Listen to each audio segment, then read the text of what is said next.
SMK. Mereka asik dengan handphonenya. Terus saya sedikit pengantar, saya tanya-tanya, berapa lama Mbak bermain HP atau bersama HP-nya? Sepanjang hari. Nah, saya tanya lagi, sepanjang hari. Dia tidak bisa menentukan menghitung satu hari misalnya 4 jam, 2 jam, 8 jam, enggak. Tetapi mereka rata-rata mengatakan sepanjang hari. Berarti terus saya tanya, oke, sekarang kita evaluasi ya, yuk gitu ya. Kita evaluasi sepanjang hari bersama handphonenya. Apa ininya, manfaatnya gitu. Mereka diam semua. Ayo sekarang dampak pengaruh negatifnya apa, positifnya apa? Banyak sekali negatifnya. Katanya tidurnya larut malam, bangunnya kesiangan, tugas-tugas nggak terkerjakan gitu ya. Kemudian ya banyaklah jadi mager, macam-macam gitu. Dan mereka menyatakan sendiri seperti itu. Kalau begitu itu SMK gitu. Nah, kalau begitu mundur turun lagi, anak SMP, anak SD, anak TK, lantas seperti apa? Mereka generasi yang sudah lebih dulu, maksudnya kategori generasi Z. Kalau anak-anak yang sekarang di TPQ ini kan, TPA ini anak generasi Alpha. Terus gimana mereka? Apakah mereka di rumah sudah terbiasa dengan gadgetnya? Nah, ini yang harus kita inikan. Jadi bahwa gadget teknologi canggih itu teknologi nggak bisa kita tolak, kita terima, tetapi kita harus memberi batasan-batasan sehingga tidak berpengaruh negatif buat anak-anak kita semua. Jadi bagus kalau ada kegiatan-kegiatan di kampung seperti ini, kemudian keluarga-keluarga orang tua guyup dalam mendukung pendidikan anaknya, ya.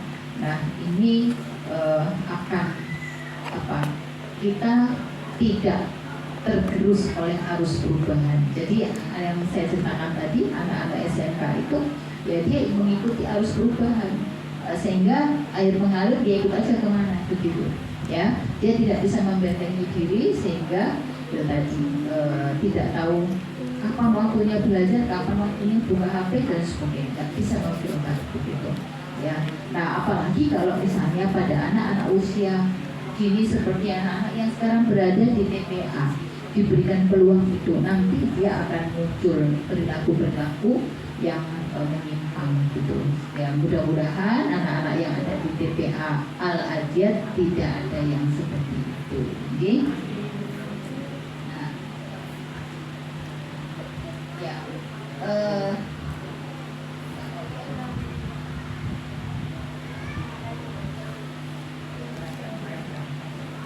Ya, Bapak Ibu, di era milenial ini, jika orang tua dan guru tidak mengambil perannya, nah ini orang tua kita semua sebagai orang tua ya, jika tidak mengambil perannya sebagai pendidik, maka teknologi canggih yang berkembang pesat akan mengambil peran tersebut. Banyak juga orang kan belajar dari handphone aja, belajar ngajinya kan gitu kan, nggak bisa juga karena energinya beda ya. Ketika menyebutkan misalnya Bismillahirrahmanirrahim ya, itu kan harus jelas jadi misalnya alamin bukan ngalamin, misalnya gitu kan harus jelas. Saya dulu ngajar TPA juga tapi buat lansia gitu ya, dari mulai Iqra 1 sampai bisa baca Quran setiap malam juga. Setiap habis maghrib itu sampai isya itu saya di Masjid Al-Hidayah, itu dulu waktu anak-anak saya masih belajar. Jadi saya teman pendidikan Al-Quran buat orang tua yang belum bisa membaca Al-Quran, itu pengalaman saya. Jadi insya Allah Al-Quran ini mengantarkan anak-anak menjadi cerdas. Jadi ada hikmah yang luar biasa, rezeki dari Allah. Ini ya Ibu ya, Bapak ya. Jadi jangan sampai handphone itu yang mengambil peran sebagai pendidik buat anak-anak kita. Jadi kita langsung yang sebagai menjadi pendidik buat mereka. Nah, Kata Ibnu Khaldun, Bapak Ibu sekalian, ya, barang siapa tidak terdidik oleh orang tuanya. Jadi bagian anak, barang siapa anak yang tidak terdidik oleh orang tuanya, maka ia akan terdidik oleh zaman. Zaman sekarang ya zaman gadget gitu kan, digital gitu ya. Maksudnya barang siapa tidak memperoleh tata krama yang dibutuhkan sehubungan pergaulan bersama melalui orang tua mereka yang mencakup guru-guru dan para sesepuh dan tidak mempelajari hal itu dari mereka, maka ia akan mempelajarinya dengan bantuan alam dari peristiwa-peristiwa yang terjadi sepanjang zaman, dan zaman akan mengajarkannya. Nah, maksudnya apa ini? Ini maknanya luas sekali, Bapak Ibu. Gadget itu kan nggak mungkin mengatakan misalnya ada anak lari sana lari sini, gadgetnya nggak mungkin bilang kamu duduk yang manis ya sayang, dengarkan bu guru, nggak kan? Gadget itu nggak mungkin ngomong gitu. Dia nggak tahu yang pegang handphone tuh lari sana lari sini misalnya begitu. Maka kalau orang tua langsung yang mengajarkan terkait apa? Tata krama, ya, interaksi komunikasi, ayo duduk yang manis misalnya seperti itu gitu. Jadi ini harus kita anak-anak dapatkan dari orang tua. Karena apa, fenomenanya apa Bapak Ibu? Anak-anak usia dini sekarang kalau dipanggil enggak langsung ya nyaut. Dipanggil berkali-kali kemudian dengan suara yang keras baru menyaut. Sudah menyaut enggak menatap, tidak menoleh, jadi asik dengan HP-nya. Nah, ini artinya kita sudah kehilangan dasar-dasar etika, dasar-dasar nilai untuk berinteraksi dan berkomunikasi. Gimana budaya unggah-ungguh mau kita terapkan sementara yang paling dasar menjawab salam, menjawab dipanggil tidak menjawab, berkali-kali baru menjawab, setelah menjawab juga tidak menoleh siapa yang memanggil. Ini dasar sekali. Kita sudah kehilangan ini, ya. Jadi saya melihat generasi alfa seperti ini. Jadi kalau diamati di salah satu TK, di kelompok bermain, ya, itu masing-masing anak juga cuek, nggak peduli satu sama lain, asik bermain sendiri. Kalau dulu kita temukan anak seperti itu namanya anak autis. Anak autis itu asik dengan dirinya sendiri. Kalau sebelumnya lagi, dulu sekali, anak autis itu disebut dengan kegilaan pada usia anak. Berkembanglah ilmu pengetahuan, maka disebut dengan anak autis yang asik dengan dunianya sendiri. Dia mendengar tapi tidak menjawab. Dia menjawab tapi tidak bisa untuk tatap mata, tatap muka begitu seperti itu. Nah, ini artinya ada gangguan di sana, gangguan persepsi, gangguan bagaimana cara dia tidak memandang, ya, gangguan sensor dan sebagainya. Ada gangguan-gangguan itu. Sekarang hampir semua anak seperti itu. Karena apa faktornya? Karena dia sudah asik dengan gadget. Kenapa gadget ini justru membuat anak menjadi tidak fokus dan sulit untuk berkonsentrasi? Itu gejala yang paling besar. Karena apa? Ketika dia melihat, membaca, kalau kita membaca di gadget, membaca buku digital, itu mata kita kan kesana kesini nggak fokus, ya, karena harus scroll ya, harus digulung ke atas ke bawah, dan harus dibesarkan, harus dikecilkan. Jadi mata kita itu bekerja lebih berat gitu. Dibanding kalau kita membaca buku fisik, itu kita bisa lebih fokus, lebih konsentrasi, dan mata kita juga bisa fokus dan tidak membuat lelah seperti kalau kita membaca di buku digital. Itu baru buku digital. Apalagi kalau permainan atau games atau seperti iklan atau TikTok dan sebagainya, di mana di sana itu kecepatannya lebih cepat, 2 detik, 1 detik, 3 detik dan sebagainya. Anak-anak kita yang masih kecil-kecil ini belum dapat menangkap otaknya ini apa. Jadi belum masuk ke sini, belum lengket di memori, sudah berubah lagi. Nah, itulah yang membuat anak sekarang itu menjadi kacau. menjadi bingung, sehingga banyak anak-anak yang sekarang disebut dengan anak tantrum, kok ngeyelan, agresif, bingung, emosinya kayak kacau. Jadi banyak terjadi seperti itu ya. Ini sangat bahaya. Maka saya menyarankan untuk anak 5 tahun ke bawah itu sebaiknya tidak boleh. Kalau dari WHO itu 2,5 tahun ke bawah no gadget, jadi tidak boleh diberikan gadget. 2,5 tahun ke atas sampai usia dini itu maksimal 1 jam per hari. Itu pun didampingi dan di filter apa yang boleh ditonton dari gadget itu, apa yang tidak boleh. Ya, jadi lebih banyak beraktivitas yang manual, yang konkret seperti mengaji begitu ya, seperti itu. Dan mengaji pun ya kalau bisa langsung dengan gurunya, bukan dengan guru yang ada di digital, tidak tahu orangnya tapi ya seperti itu. Berbeda kalau memang kita yang sudah mahir untuk menambah pengetahuan itu beda lagi. Ya, tapi buat anak-anak sebaiknya yang manual dan konkret. Jadi kita sebagai orang tua, sebagai guru juga, sebagai sesepuh juga mengajarkan tata krama, bagaimana bergaul ya. Jadi anak-anak bergaul keluar itu diawali dengan bergaul di dalam rumah, bergaul dengan ibunya, bergaul dengan kakaknya. Kalau misalnya anak dipanggil saja nggak nyaut, bagaimana dia dipanggil teman? Itu dipanggil orang tua loh, dia nggak nyaut gitu ya.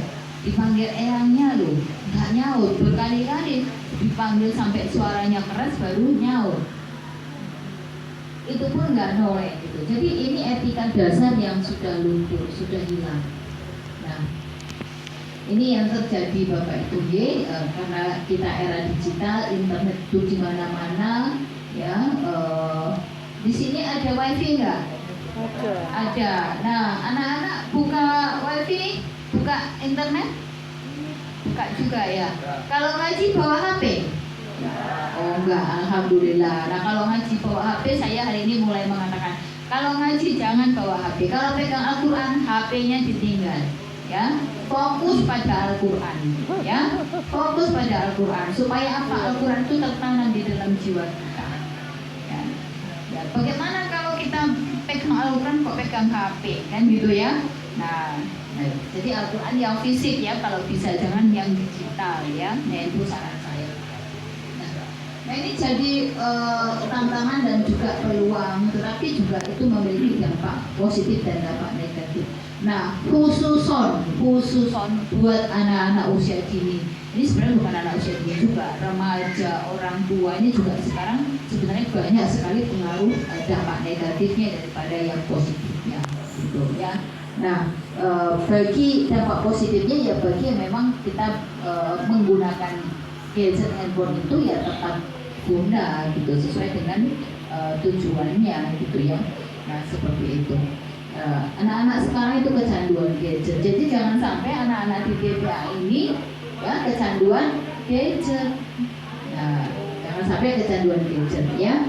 Nah, karena banyak sekarang kan orang tua itu bekerja kemudian sekarang tidak peduli dengan tumbuh kembang anak ya. Kadang-kadang yang namanya belajar pendidikan itu diserahkan ke sekolah gitu. Atau sudah diserahkan ke kalau belajar Al-Quran ya udah ya, karena mungkin orang tuanya kurang juga ya, bisa misalnya membaca Al-Quran dengan baik, misalnya diserahkan kepada guru gitu ya. Tapi juga orang tuanya harus terus belajar juga gitu ya. Jadi jangan anaknya belajar tapi orang tua nggak belajar. Jadi harus sama-sama belajar. Walaupun sesibuk apapun gitu ya, orang tua bekerja gitu ya. Nah ini juga terkait dengan pengasuhan. Ini saya lewatkan saja. Ini beberapa hasil penelitian saya. Nah ini sekarang saya jelaskan siapa sih generasi alfa. Bapak Ibu tahu kalau kita melihat fenomena lintas generasi itu setiap generasi itu berbeda-beda karakteristiknya. Kalau sekarang itu anak-anak sekarang misalnya dengan jarak, mungkin kalau di sini anak-anak terbiasa jalan juga dari rumahnya ya. Iya, karena dekat. Karena dekat ya, dekat jalan. Alhamdulillah saya tadi melihat, ini dengan medan yang seperti ini membuat juga anak-anak itu tangguh dan lindungi dari jalan raya yang besar ya, karena jalannya gang kecil sehingga memang anak-anak bermain itu di gang itu bisa terawasi gitu, karena yang di depan, di belakang atau di samping kanan kiri tetangga yang kedekatannya cukup dekat ya. Jadi alhamdulillah ini dampak positif kalau kita hidup di perkotaan secara demografi seperti ini gitu. Jadi menguatkan persaudaraan ya. Nah, generasi Alpha itu anak yang lahir pada tahun 2011 sampai 2025 Bapak Ibu. Jadi yang akan lahir sampai 2025 itu nanti masuk kategori generasi Alpha. Jadi generasi Alpha ini begitu lahir itu sudah ada gadget, sudah ada handphone. Bahkan seringkali ibu-ibu masih hamil pun anaknya didengarkan oleh tadi gadget, lagu-lagu dan sebagainya ya, seperti itu. Nah, itu karena kecanggihan teknologinya. Nah, kemudian jadi anak usia yang paling tua sekarang berarti anak usia 12 tahunan itu generasi Alpha. Jadi kalau SMP, anak SD, TK itu anak generasi Alpha. SMP, SMA itu generasi Z ya. Ini lintas generasi. Nah, sekarang Bapak Ibu lahir tahun berapa? Ini generasinya, nama generasinya. Nah, ini berbeda. Nah, kalau saya di generasi X ini, ya, apa bedanya generasi X, Y, Z, Alpha? Jelas banget. Generasi X itu yang nggak ada handphone, ya. Pager itu mulai tahun 1996-97 mulai ada pager. Titit-titit ada pesan, bukan telepon.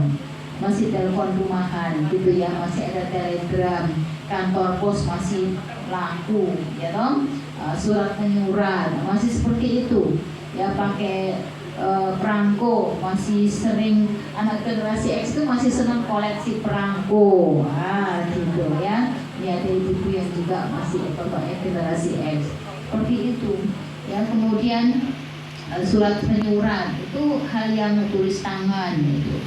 Kalau sekarang nggak laku lagi, bahkan tulisan anak sekarang jelek karena nggak terbiasa menulis. Ya, tulisan anak saya yang paling kecil itu jelek, tulisanku jelek saya bilang gitu. Coba kamu latihan menulis gitu. Akhirnya dia sering latihan menulis menjadi bagus gitu. Karena nggak terbiasa menulis tangan ya, gitu. Karena pas terbiasa ngetik, terbiasa dengan ketik WA, jadi padahal menulis tangan itu adalah untuk juga mengekspresikan. Dari tulisan tangan itu kita tahu ini anak ini stres, ini anak ini depresi, ini anak ini lagi gak mood, ini anak ini lagi bahagia, ini lagi sedih. Itu dari tulisan tahu. Seperti itu. Ini lagi marah, dari tulisan tangan itu bisa ketahuan gitu. Ya, bad mood dan sebagainya. Jadi justru tulisan tangan itu jangan ditinggalkan. Kalau di sekolah dulu ada pelajaran tulisan halus kasar gitu ya, sekarang nggak ada lagi kan, banyak yang dihilangkan. Masih ada Bu? Masih ada? Oh masih, alhamdulillah. Di SD ya, di SD masih ada. Mudah-mudahan seterusnya masih ada gitu ya, jangan dihilangkan karena itu dasar sekali gitu. Ya, untuk motorik halus. Ya, untuk motorik halus, jadi tangan itu harus diasah. Nah sekarang kan enggak ya, banyak pegang handphone, jadi motorik halusnya enggak terasah. Melukis juga sudah males gitu ya, seperti itu. Nah, kemudian generasi Y, generasi Z, nah ini generasi Y sudah mulai ada BlackBerry dan sebagainya ya, kemudian mulai Nokia, gitu, mulai handphone generasi Z juga begitu. Nah ini di generasi Y ini, ya generasi Y ini terakhir mulai turun itu tadi pager ya, baru pager. Nah generasi Z ini mulai handphone Nokia dan seterusnya sampai macam-macam. Yang mulai dari ringtone sekarang sudah Android, dan perkembangannya cukup luar biasa. Nah sehingga antar generasi ini karakteristiknya berbeda. Misalnya kalau saya lebih enak bicara tatap muka kalau membahas sesuatu dibanding dengan tulisan di WA misalnya begitu ya. Nah ini berbeda kalau anak sekarang ya pakai WA sudah gitu. Dan padahal kadang-kadang di WA itu multi tafsir atau nggak langsung maksudnya tahu paham apa gitu. Dan tahu ibu-ibu anak-anak sekarang yang di SMP, SMA, SMK itu ada senang followersnya banyak, temannya banyak sekali. Apa manfaatnya, dampaknya? Banyak teman gitu, tapi temannya di dunia maya gitu. Temannya di dunia maya, kamu belum pernah melihat orang yang seperti apa, baik gak dengan kamu. Bisa saja itu fotonya foto orang lain, foto artis, tapi orangnya berbeda kan gitu. Karena dunia maya penuh dengan penipuan juga kan gitu, nggak semuanya jelas gitu. Nah ini harus dipahami gitu. Nah terutama bagi kita tanamkan bagi anak-anak yang masih usia-usia seperti ini. Jadi jangan terus diberikan, kita harus batasi dan kita kasih tahu manfaatnya apa dan kapan menggunakannya. Ya, saya memberikan handphone itu pada anak saya pada usianya di usia 17 tahun. Pada kelas 5 SD dia sudah mulai minta handphone, tapi saya tidak berikan karena saya tahu dampak negatifnya apa. Nah, bagaimana perkembangan anak-anak kita yang seperti ini, Bapak Ibu? Ini luar biasa ya. Kalau di Amerika Serikat itu anak-anak bahkan sudah lebih menggunakan handphone itu satu hari hampir 8 jam kerja. Bayangkan. Dan mereka rata-rata mengalami obesitas. Kalau anak-anak kita itu berbeda lagi. Anak-anak kita itu ya itu tadi jadi stunting gitu ya, fenomena stunting. Kemudian apalagi anak-anak kita ini yang remaja bahkan kebanyakan mager, kemudian ini yang kecil ya, kalau ini yang kecil. Kalau yang gede udah mager, alergi pekerjaan rumah, kemudian temannya udah mulai kayak pacaran, kemudian pernikahan dini, wah luar biasa, dampaknya buruk sekali Bapak Ibu. Nah ini juga sekolah kemarin kan masa pandemi itu mengharuskan tugas-tugas melalui handphone gitu ya. Ini juga banyak juga dampaknya kesalahan guru, artinya guru harus melihat membatasi penggunaan handphone. Nah, tugas-tugas melalui kita itu gitu, kemudian via Zoom, mungkin ya via Zoom oke lah gitu, blended learning. Tapi 1 jam, orang tua harus mengawasi, setelah itu sudah gitu. Kadang lebih banyak mainnya, medsosnya daripada penggunaan untuk sekolah, untuk belajar. Ini harus diperhatikan ya. Jadi jangan terus orang tua langsung percaya saja. Bukan artinya kita tidak menanamkan kepercayaan pada anak, tapi kontrol itu paling penting. Nah, kita lihat anak-anak yang di generasi alpha sekarang, anak-anak itu malas. Gampang banget anak sekarang bilang malas, mudah marah, merajuk, tampak gelisah, membiu, tidak mau mengerjakan tugas, lalu mengatakan malas, sampai bosan tuh gampang banget. Kalau anak dulu nggak ada kata malas, bosan, nggak berani nih ngomong begini, sampai nggak berani, ya. Kemudian cuek dengan teman sebaya, tidak peduli dan tidak ada perhatian dengan temannya, asik dengan diri sendiri, karakter si anak sekarang. Nah, jika diajak bicara tidak melihat, jika dipanggil tidak menjawab, padahal dia tidak. Gelisah saat tidak ada HP. Betul. Ya. Terlambat berbicara bukan karena tidak mendengar, bukan karena organ bicara yang kurang berfungsi. Ya. Kemudian minim kosakata, karena yang ngajari bicara handphonenya, dia cuma membio tapi nggak paham maksudnya apa. Jadi ibu-ibu muda sekarang kurang mengajak anaknya bicara, karena ibu-ibu muda sekarang juga lekat dengan handphonenya. Nah ini harus disadari. Nanti anaknya besok mau jadi apa? Ya. Nah kemudian pasif, menyendiri, mengisolasi diri. Kemudian mengunci kamar sendiri dong. Nah, kalau di rumah itu komunikasinya tidak sehat, interaksi tidak sehat. Iya. Nah, begitu. Jadi ini kalau sudah sedikit aja ini kok berubah, langsung cepat gitu. Jadi langsung jangan dibiarkan, nanti dibiarkan tambah numpuk-numpuk, tambah akhirnya terbentuklah menjadi seperti itu. Kalau sudah anak dan orang tua ada gap, wah ini mau gimana ya, mau dibilangin mau dirubah lagi gimana? Karena sudah terbiasa diam dan tidak ada komunikasi interaksi dua arah yang sehat dan harmonis. Jadi sehingga dunia anak ya dunia anak, dunia orang tua. Padahal antara orang tua dan anak tidak ada rahasia di antara kita. Harus seperti itu. Kita harus tahu apa yang paling tidak, walaupun tidak seluruh isi pikiran anak kita tahu, tapi dari sikap perilakunya kita tahu, perasaannya kita tahu, dan anak juga harus tahu perasaan orang tua, perasaannya dan sebagainya. Ini interaksi yang harus ditumbuhkan. Jadi komunikasinya harus komunikasi yang sehat, komunikasi yang asertif seperti itu. Kemudian tidak melihat lawan bicara, keinginan tahu tidak tampak, minim, sangat minim. Jadi kalau mengerjakan terpaksa, karena apa? Kebanyakan orang tua itu berkomunikasinya model instruksi. Ayo dikerjakan PR-nya, udah selesai PR-nya, ayo cepat selesai, ayo makan, ayo udah jam segini tidur, ayo bangun. Itu namanya komunikasi model instruksi, perintah tok. Harusnya? Nah, yang harusnya komunikasi juara. Sudah pulang sekolah, kemudian yuk kita makan, habis makan, pas selesai makan, udah mandi, udah tenang-tenang, tanyakan, tadi di sekolah belajar apa saja Mbak? Bisa enggak kamu, apa yang kamu anggap sulit? Terus teman-temanmu gimana? Kamu gimana di sekolah itu, senang nggak? Banyak nggak teman-temanmu yang baik? Ada nggak temanmu yang agak-agak aneh? Ada nggak temanmu yang agak-agak ya perilakunya kurang baik? Terus menurutmu gurumu gimana? Begitu guru matematika. Saya tuh sampai tahu anak-anak saya tuh guru SD-nya, oh kalau guru ini namanya ini gini-gini, guru ini namanya ini gini-gini. Karena saya terus bertanya, sampai satu saat saya tidak perlu bertanya, sudah cerita sendiri dengan saya. Karena apa? Kita memang membiasakan keterbukaan. Itu dari TK, seperti dari masih kecil-kecil.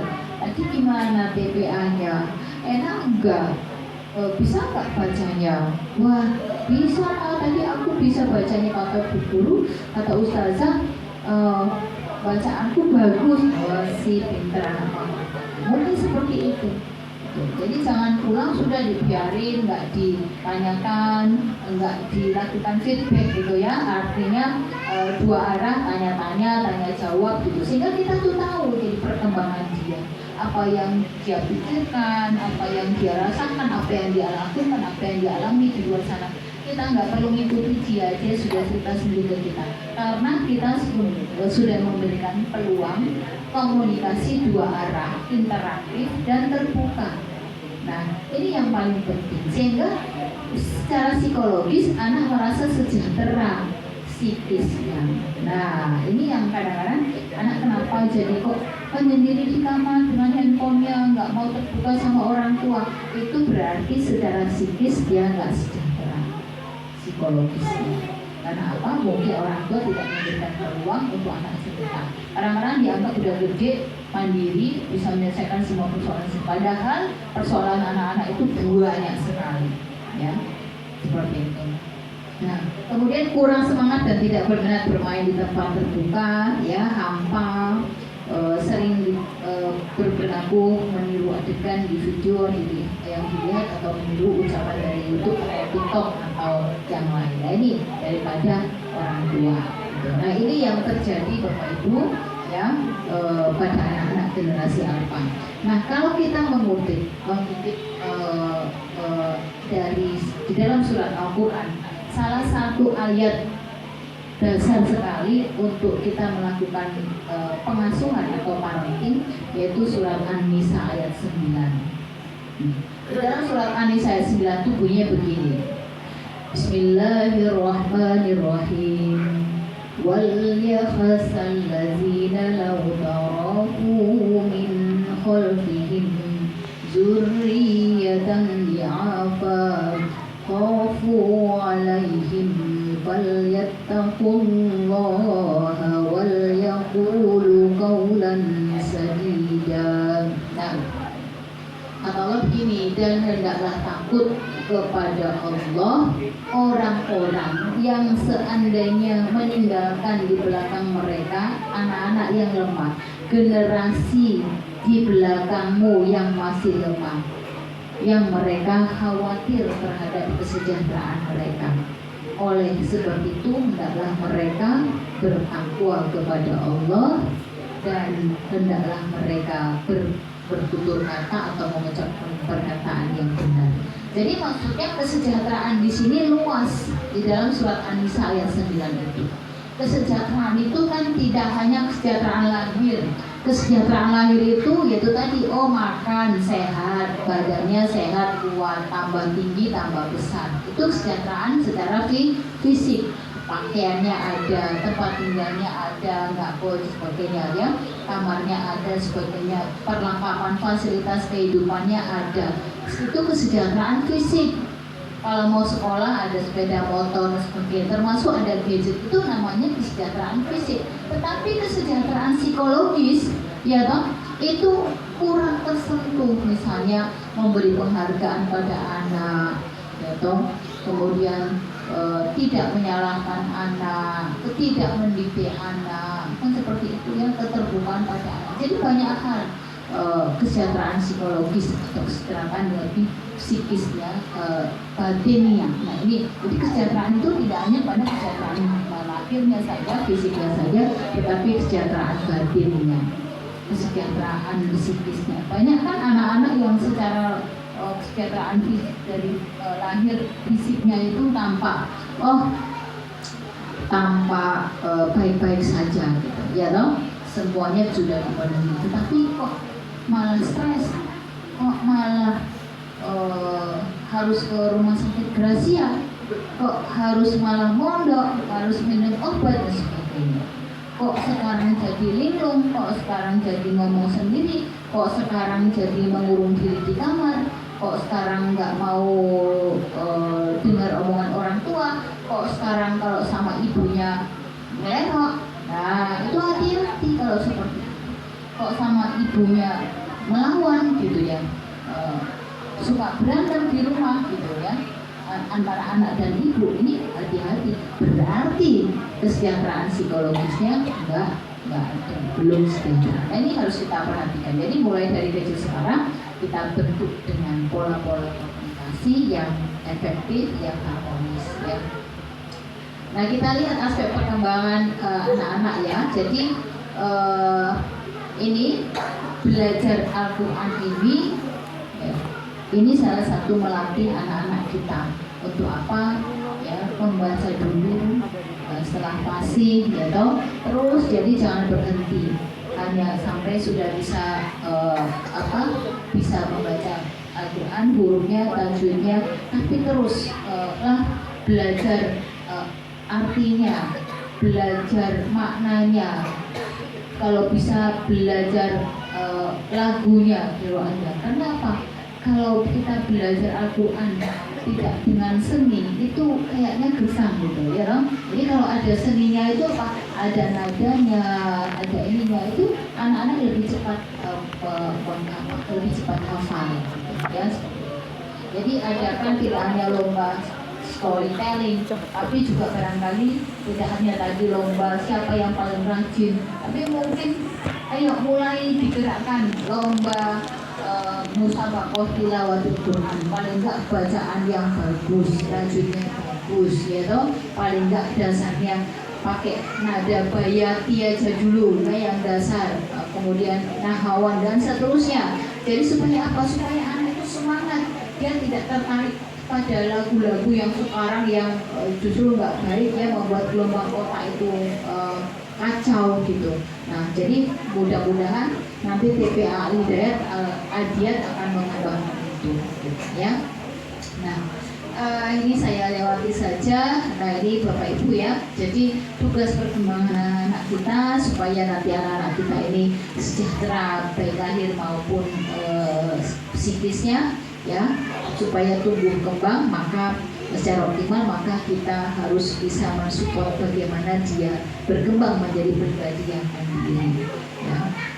Kalau bangun subuh ya dibangunin gitu, Saya ingat sekali waktu anak-anak saya masih kecil seperti ini gitu ya. Itu kalau saya kan hampir setiap malam tuh ngajar ibu-ibu. Berawal dulu begini, saya 2004 itu ngontrak di perumahan Jatimulyo baru pindah ceritanya ke Medan. Saya punya kebiasaan setiap habis maghrib sampai isya itu kan baca Quran. Terus depan rumah saya itu ada yang dengerin gitu, karena di perumahan kan seperti ini ya, jadi yang dekat-dekat gitu ya. Datang ke rumah, Bapak itu yang baca Quran setiap malam itu siapa nggih? Oh, anak saya Bu, bilangnya saya. Oh nggih, bagus sekali ya suaranya begitu. Terus dia ibu itu ternyata usianya sudah 60 sekian, belum bisa membaca Al-Quran.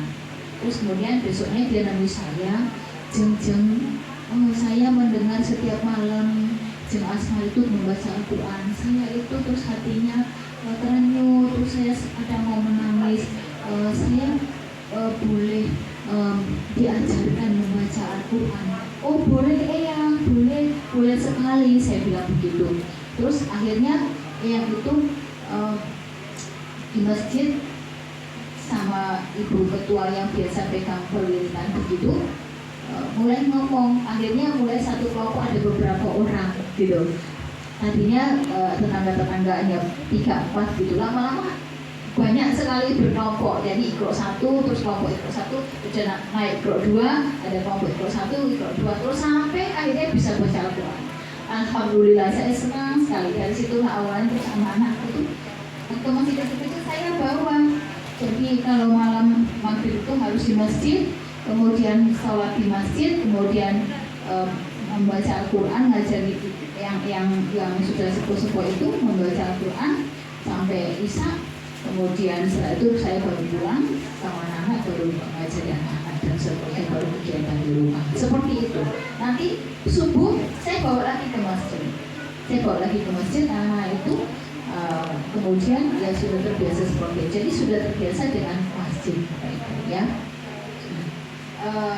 Belajar memberi, berbagi dan memperoleh kasih sayang ya, belajar bergaul dengan anak lain, mengembangkan pengendalian diri. Nah ini termasuk pengendalian diri itu sabar, tidak marah. Kemudian orang tua juga sabar.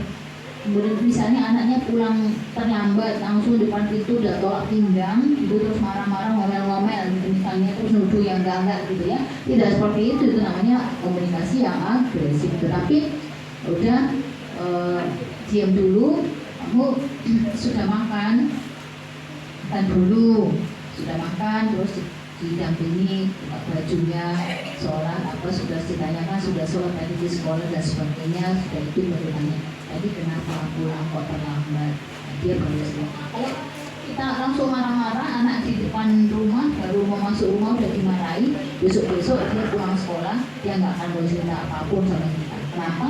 Nanti kalau aku cerita juga percuma, diomelin. Persepsi anak sudah seperti itu. Jadi jangan dimarahi. Ya, jadi ini namanya mengembangkan bagaimana orang tua mengembangkan pengendalian diri anak, bermula dari orang tua dulu mengendalikan diri, tidak emosi, tidak marah.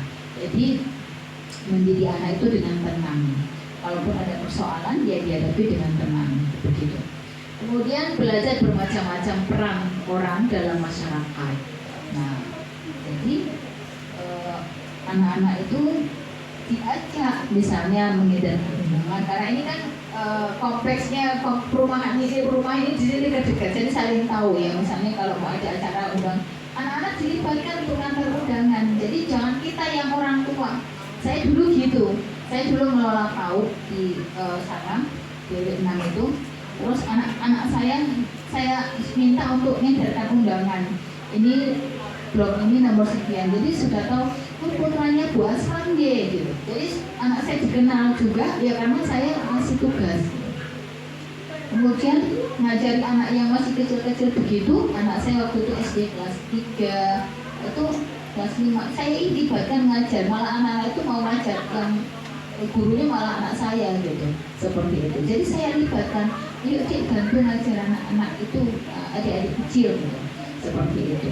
Nah, jadi sampai sekarang akhirnya dia juga senang dengan dunia anak-anak seperti itu. Jadi jangan kita juga mengkader. Ya. Kalau kita nggak mengkader, nanti kita semakin tua siapa yang meneruskan? Gitu. Semakin tua kan perbatasannya semakin terbatas ya. Maka kita harus mengkader. Maka perlu belajar peran di dalam masyarakat. Belajar untuk mengenal tubuh masing-masing. Nah ini Bapak Ibu, jadi mulai anak-anak juga diajarkan mana yang boleh dipegang oleh orang lain, mana yang tidak boleh. Ya, karena apa Bapak Ibu, sekarang cyberbullying, ya cyberbullying itu di handphone itu video call, ya sudah mengarah kepada video call, lihat wajahnya, lama-lama lihat ke yang lain, suruh menunjukkan yang kemudian sama yang menelpon itu, yang video call itu direkam kemudian diedarkan. Jadi melanggar undang-undang IT. Nah kita harus paham itu. Ya. Pedofilia yang suka dengan anak-anak, ya juga yang pelecehan seksual terhadap anak-anak itu namanya pedofilia. Hati-hati juga penggunaan handphone. Ya, profil anak-anak, banyak orang-orang yang dewasa senang dengan anak-anak, salah satunya itu tadi cyberbullying, ya. Jadi anak laki-laki atau anak perempuan sama saja sekarang, karena sekarang banyak sekali komunitas-komunitas yang menyimpang seperti LGBT itu dia malah merekrut anak-anak. Jadi ini harus kita tanamkan bahwa itu bahaya, karena di salah satu kecamatan di kota Yogyakarta itu ada korban pelecehan seksual sekitar anak usia 9, 7 tahun, 9 tahun, 11 tahun, 10 tahun, 12 tahun. Pelakunya anak usia, kalau salah saya SMP juga, SMP kelas 3. Itu pelakunya. Jadi dia merekrut anak-anak di kampung itu, sekitar belasan sampai puluhan anak, untuk menjadi anak buahnya, gitu. Dan diajak menonton video yang nggak baik di rumahnya. Dan dia membeli video itu dengan harga mahal, ya, pakai dolar, karena dia ternyata anak pengusaha, ibu bapaknya sibuk sekali, punya rumah makan, punya kafe ini itu, sehingga di rumah dia lebih banyak sendiri di rumah. Fasilitas dilengkapi, uang banyak, kemudian dia membeli paket-paket macam-macam, kemudian dia membeli teman-temannya, akhirnya dia meniru apa yang dia tonton, dan akhirnya anak-anak di kampung itu menjadi korbannya. Itu di salah satu di kecamatan di kota Yogyakarta. Saya termasuk salah satu pendampingan pada keluarganya. Nah ini ya terjadi. Jadi jangan sampai anak-anak kita bisa sampai seperti itu, ya. Mudah-mudahan di daerah ini masuknya Gondomanan di Gondomanan, Prawiro Dirjan. Mudah-mudahan tidak ada hal semacam itu, ya. Kemudian maka pentingnya bagi kita mengajarkan mengenalkan tubuh masing-masing, ya. Bagian ini nggak boleh ya kalau ada orang lain yang pegang, seperti itu. Jadi orang tua pun mengajarkan anak ini bahwa orang tua juga tidak boleh menyentuh bagian tertentu, ya. Jadi hanya kamu yang boleh menyentuh bagian tertentu. Itu orang tua harus mengajarkan itu, baik bapak kepada anak laki-lakinya, ibu kepada anak perempuannya. Itu paling penting, karena banyak sekali sekarang kalau yang laki-laki itu sodomi dan seperti itu, banyak sekali kasus seperti itu, pelecehan seksual. Kemudian mengajarkan untuk menguasai keterampilan motor halus dan kasar.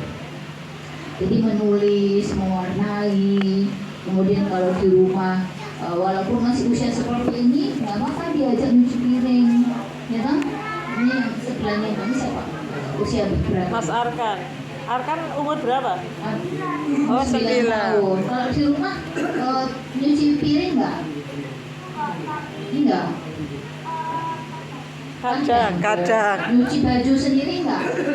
Belum. Oh belum. Nanti mulai belajar cuci baju sendiri. Kemudian kalau habis makan cuci piringnya sendiri habis makan, ya. Iya, oke. Ya. Ibu, saya mengajarkan anak saya mulai usia seperti ini mencuci piring bekas makannya sendiri.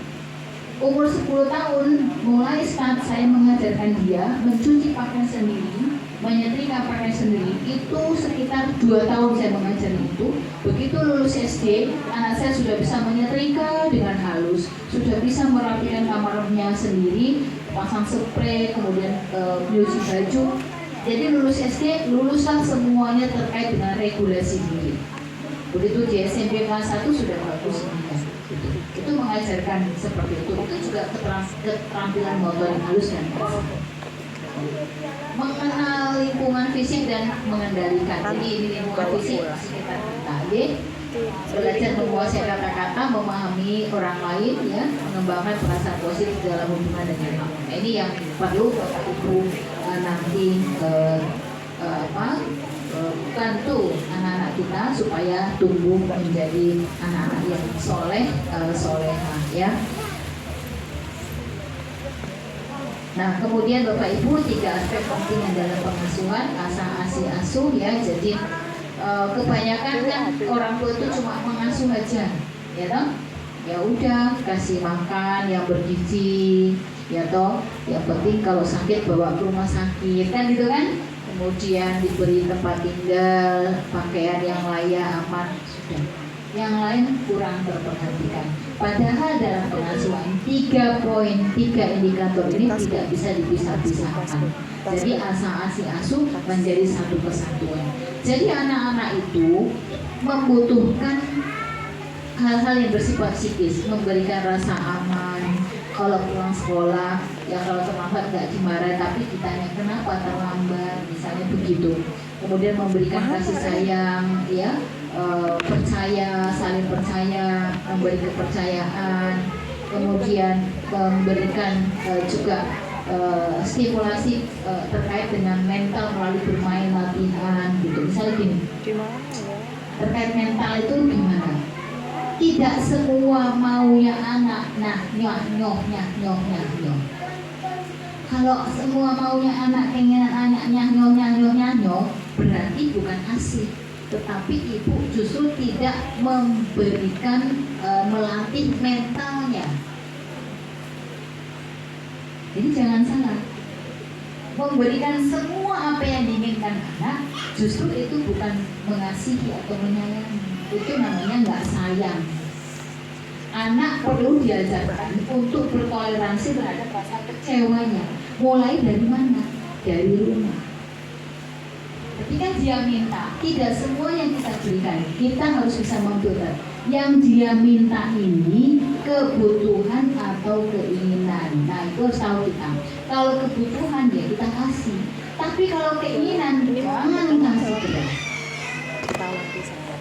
Harus ada upaya dia. Misalnya gini, saya pernah punya pengalaman anak saya minta PlayStation. Itu kebutuhan atau keinginan? Keinginan. Saya nggak mau belikan dia. Saya bilang kalau kamu mau itu kamu nabung. Jadi uang jajannya pulang sekolah dia tabung sampai celengannya itu penuh, itu ya. Ada uang 1.000, uang 2.000, 5.000, uang logam 1.500 gitu. Begitu dibongkar sudah penuh, baru saya nambahin baru. Itu contohnya begitu. Jadi mengajarkan kesabaran juga di sana. Nah, jadi nggak langsung mau minta beli HP dikasih, oh jangan. Itu keinginan atau kebutuhan. Nah, itu namanya kita nggak langsung. Sama seperti anak usia 9 tahun. Ibu, bapak, aku mau beli sepeda motor, dibelikan. Itu kita kasih apa sayang atau justru kita menjerumuskan? Menjerumuskan itu namanya bukan kasih sayang. Ya, kamu belum butuh, nak. Ya seperti itu. Kemudian memberikan pengalaman baru, perhatian, penghargaan itu paling penting. Wah, anak mama cerdas, anak mama pintar, ya. Anak mama baik. Memberi pelajaran tanggung jawab untuk kemandirian itu tadi, mulai diajarkan kemandirian, mencuci piring makannya sendiri, mengambil makannya sendiri, membersihkan kamarnya sendiri, mencuci pakaian sendiri, itu mulai diajarkan seperti itu. Kemudian asah. Nah, asah ini selalu keliru, selalu diserahkan ke lembaga pendidikan. Kalau dia sekolah di SD, ya diserahkan ke guru SD, gurunya sendiri ke sekolah. Ke TPA ya ke TPA, kalau yang masih PAUD ya di lembaga PAUD diserahkan. Padahal Bapak Ibu, asah ini kan lebih ke arah pendidikan ya, menstimulasi kecerdasan, keterampilan, produktivitas dan seterusnya ini. Ini ada 3 pilar. pendidikan informal, non formal, dan formal. Pendidikan formal ya di sekolah. Pendidikan yang pertama dan utama adalah di rumah. Jadi keluarga itu adalah pendidikan informal. Kalau di TPA ini pendidikan formal dan juga bisa disebut dengan pendidikan non formal. Jadi pendidikan yang ada di lingkungan. Nah, namanya pendidikan formal karena bukan lembaga seperti sekolah begitu ya. Nah, ini lembaga non formal. Nah, jadi anak-anak itu harus mengikuti pendidikan di 3 lembaga itu. Pendidikan informal di dalam keluarga, pendidikan non formal, pendidikan formal. Nah, itu. Jadi jangan diserahkan hanya ke sekolah, tapi orang tua tidak punya peran di rumah. Nanti kalau nggak punya peran ya tadi yang ngajarin dia justru gadgetnya, gitu ya. Hati-hati dengan itu. Jangan sampai gadget itu yang mengambil peran sebagai pendidik bagi anak kita. Barangkali ini yang dapat saya sampaikan. Waktu sudah jam berapa ini saya tidak 9.12 nggak apa-apa. Oh iya, sudah jam 9 lewat ternyata. Barangkali ini yang dapat saya sampaikan. Semoga bisa bermanfaat buat Bapak Ibu semua.